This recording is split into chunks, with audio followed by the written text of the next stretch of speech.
If it's about getting some money, man, I'm all for it. You talking about some... Yo, this is Cano, formerly known as Young Cano. This is my documentary, my life. I'm giving to y'all.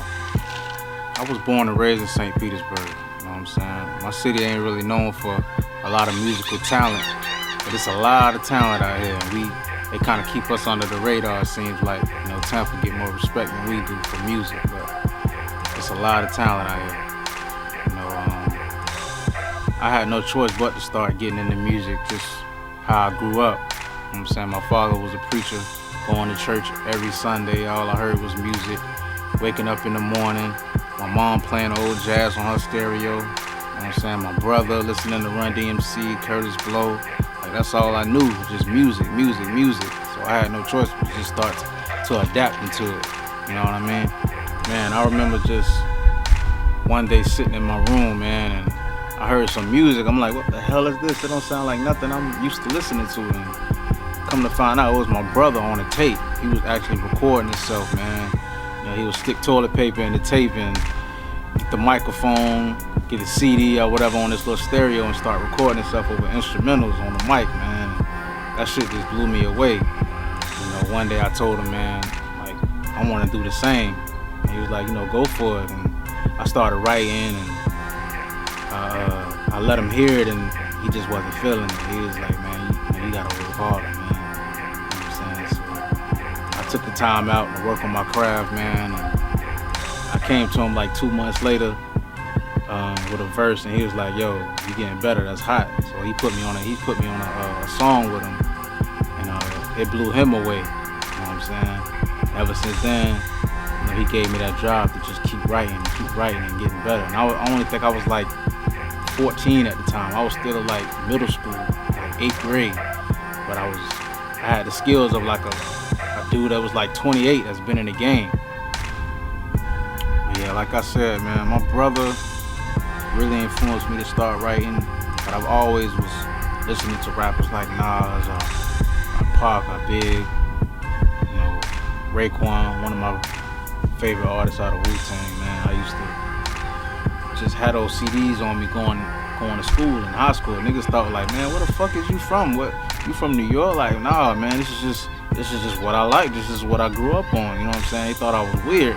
Like, man, this shit is whack, man. Don't bring this shit to the cafeteria no more, man. You know what I'm saying? And like, they didn't really know it. They was just used to listening to, you know, Bone Thugs or 2 Live Crew. You know, just other Southern rappers, man. MJG and 8 Ball, Outkast, you know what I'm saying? A lot of Southern rappers my peers was listening to. And when I tried to bring them to the Nas's and the, you know, the Raekwons and shit, they was looking at me crazy, but they just didn't know that's just how I grew up. That's just what I was listening to. You know what I'm saying? They started liking it the more they listening to it, the more they started liking it. It was like, you know, this shit is alright. When you hear a Cano album, you might hear a little Southern in it, or you might hear a little New Yorkish in it, or, you know what I'm saying? I'm real versatile. You know what I'm saying? I like that about myself. You're not gonna know what you're gonna get when you listen to a Cano album. It's just not gonna be that. It's gonna be this, that, or he rapping like this. It's gonna be different every time you listen to a Cano album. And that comes from my influences and the music that I listen to. I'd rather fire back with words instead of pistols. My style meaner than an alcoholic stepfather with anger issues. I whip your ass like slave masters did my ancestors. I be the teacher, the director, the professor. I'm sicker than a child molester. The black Hannibal Lecter. I'm Jordan, you Drexler. Barely getting my respect, so I guess I gotta check all of these rappers that stink, thinking they shit fresh. Call me the metaphor Megatron. I should be selling my verses on Amazon or eBay. How you want it? The deadly lyrics, the lethal punchlines, or the murderous bars? That's 3 the hard way. These niggas fragile, like Derrick Rose legs, acting hard. I'm Tarzan, welcome to the jungle. This is my version of Book of Rhymes. I got bundles. Composition books stay full. I'm hype as hell, like the Tasmanian devil drinking a Red Bull. Now that's danger. Feeling like lightning just struck my fingers. Anger built inside of me, and the mic is my therapist. This rap game is an airplane, and I'm a fucking terrorist. Prepare for it. Follow my drip. I'm about to blow up, and if I don't, man, I remember one day I was walking into a store called Three Brothers that I go to a lot, man, on 16th Street. And, I seen a stack of CDs on the counter. It said Big D and Beezy Bell Ghetto Poetry. I was like, oh, this my dog right here. This my cousin's boyfriend. You know what I'm saying? I'm like, damn, that's what's up. They had a nice cover, man. Stack of CDs. You know, I took one. It was for free too. I took one and I put it in my car. Started listening to it, man. It had like maybe like 15 to 17 songs. And I was like, man, this is a well put together project, man. You know what I'm saying? And I called him up, man, and I was like, man, I just finished listening to your CD. You know, this shit really inspired me to want to get back to rapping, because I had stopped rapping for a while, but I was still writing, but I wasn't really, you know, trying to get the music put out or whatever. You know, I asked him, man, you know, could I come over and, you know, record some shit? He was like, yeah, come through or whatever. I came through. He had a couple niggas in there he was recording. You know, I spit a verse for him, put it on a song for him. I didn't really get no reaction. It was just like, there it is, it's the booth. It's where all the magic go down at, man. You see Bob Marley, you see that weed, that's all we do, smoke and get in this motherfucking booth and make magic happen, man. This is it. Unphaidabul studio, baby. Can't none of these niggas fuck with me and y'all know it. I have returned and it feels so refreshing. You might think I'm bipolar. You can search all you want, but you won't find a nigga colder. Money stacking, bread popping out, something like a toaster. Whoop! Come closer, I will show you I'm the truth. Hercules on these beats, just call me the son of Zeus. Silence. You know what I'm saying? And I was like, damn, maybe these niggas ain't really feeling my shit. Maybe I ain't as good as I think I am. You know what I'm saying? Maybe like a month later, I came back. You know, I was like, you know, I ain't got no money, but I got some weed. You know what I'm saying? I like, can you record me, man? Record my album, and I give you this chord, this, you know, just to record me. You know what I'm saying? Cause I ain't really had that much money. And he was like, yeah, he was down with it. And that's when I started recording No Days Off, my first actual mixtape. No Days Off, man. Ever since then, it's just been a rap. You know what I'm saying? He started really feeling me. He was like, man, you different from any nigga I ever had on my label. You know what I'm saying? You sound like you from up north, but you know, you born and raised in Florida. And I'm like, yeah, you know, that's just the music I grew up on that influenced me to write that way. You know what I'm saying? It was different for him. What's going on, my nigga? It's your nigga Big D, third ass finest, CEO of this Unphaidabul shit, man. Just in the lab, chilling. This where it all go down at, man. But as far as my nigga Cano J Bond, man, that's, you know, my artist. That's pretty much the heart of the team, man. He the one that's bringing the energy, man. The punchline killer, man.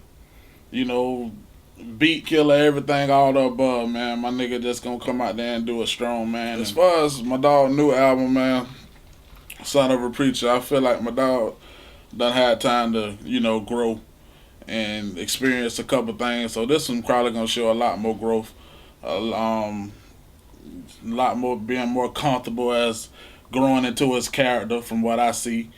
You know what I mean? And, you know, the punchline, the talent, the bars always gonna be there. So this one I feel like you're gonna get a little bit of the total package, man.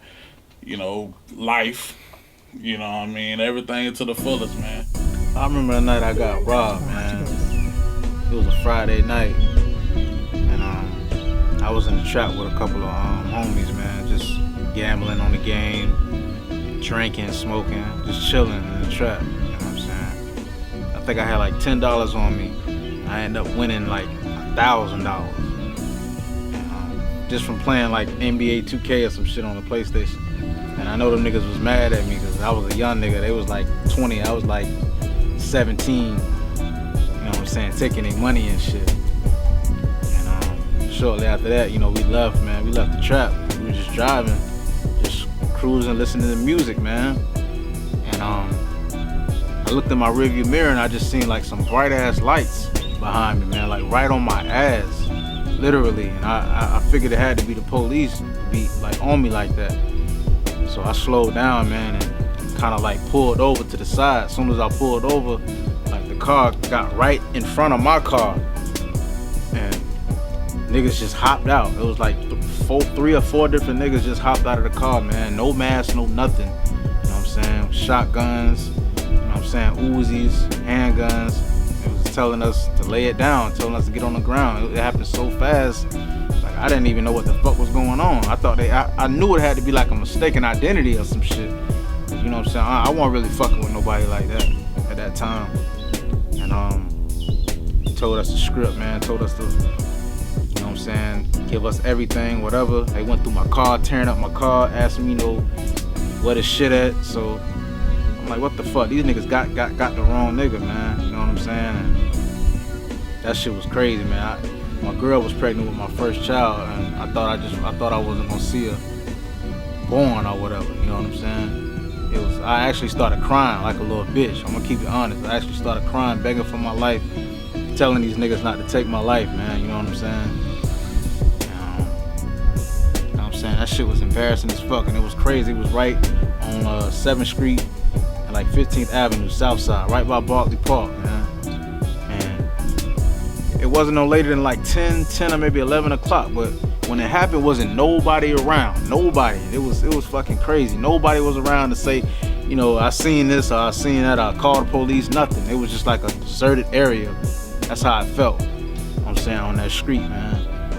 And I wanted to retaliate, man. I called my homeboy up, Marty at the time. He kept a gun on him. I called him up. It's like, man, I need your shit. I gotta go looking for these niggas that did us in, that robbed us. He told me, he was like, man, Cano, that ain't your style, man. Just let that shit go. You know, you got your life. You know what I'm saying? You got a daughter that's about to be born. Just let it go. You know what I'm saying? And me being a hothead, a young hothead, is stupid. I still wanted to do it, but you know, I guess it was God that just talked to me, man, and settled me down, and I never retaliate, man. I just let it go. Like I was saying, it's Unphaidabul to the death, man. It's 2015. You know what I'm saying? This is our year. You know what I'm saying? No disrespect to anybody in St. Pete that's doing anything, but this is our year, Unphaidabul, period. You know what I'm saying? We got to start doing these shows. We got to start putting out these promos. We got to start letting these motherfuckers know we serious. You know what I'm saying? We've been doing this shit since Big D started this shit. Big D motherfucking Soul Snatcher. You know what I'm saying? This shit been going on since like 2004, 2008. We in 2015. You know what I'm saying? It's time to get worldwide. Fuck everything else. It's business mind or nothing else. Period. Hey, real talk. This is my nigga. Hey, listen. We are talking about go way back. This man been doing this since he was 10, 11, 12. Hold on. A little loud pack, a little mid mix. Got me coughing. Hold up. Real talk. Like, this my nigga like forever. Like, real MC shit. This a real MC. We ain't talking about no Buffalo. We talking about real MC, man. Straight up. Cano J Bond, man. For real. Word is bond. And I ain't even from New York. I'm from the South. Word is bond, son. Like right now, man, it's all about Son of a Preacher. You know, that's my next project, man. And basically letting the people into my life, man. Everything. You know, from the night I got robbed to how I grew up in the church, how I grew up in the streets. You know what I'm saying? It's real personal, man. But I'm also giving you that raw hip hop in between, you know what I'm saying? And we just dropped the Unphaidabul album, Volume 2, in the You We Trust, man. That's doing real good on that piff. You know what I'm saying? So we still trying to get that out, get the people to gravitate to that album, you know what I'm saying? Me, Big D, and my homie Soul Snatcher. You know what I'm saying? That's Unphaidabul. We are the artists, us three, you know what I'm saying? Currently just trying to get more shows, man, and just get our voice heard. You know what I'm saying? Because Unphaidabul, we a team, man. We individual artists at the same time, but we a team too. You know what I'm saying? So we all in this together. You know what I mean? But Son of a Preacher, man, is really what I'm working hard to really get out there. Like I know it's not gonna go worldwide, you know, in 2 days or anything like that, but I really want to get this album out so people can understand where I'm coming from. You know what I'm saying? that's what it is right now. It's got a lot of details on that album, man. Most importantly, man, what I want people to get out of a Cano album is just satisfaction. You satisfied that you bought this album, you took your time out your day to listen to this album, and you got something out of it. You was satisfied. You know what I mean? Like, you're not gonna put in my CD and be like, oh, I already know what this nigga sound like. I already know what he finna be talking about. Nah. And that's what I was talking about with versatility. It's just, I want to give them something different on every song. You know, whether it's lyrical, whether it's telling a story, or whether it's me just having you shake your ass or whatever. I don't, you know what I'm saying? It don't matter. I just want you to get something out of it and be like, man, I was different.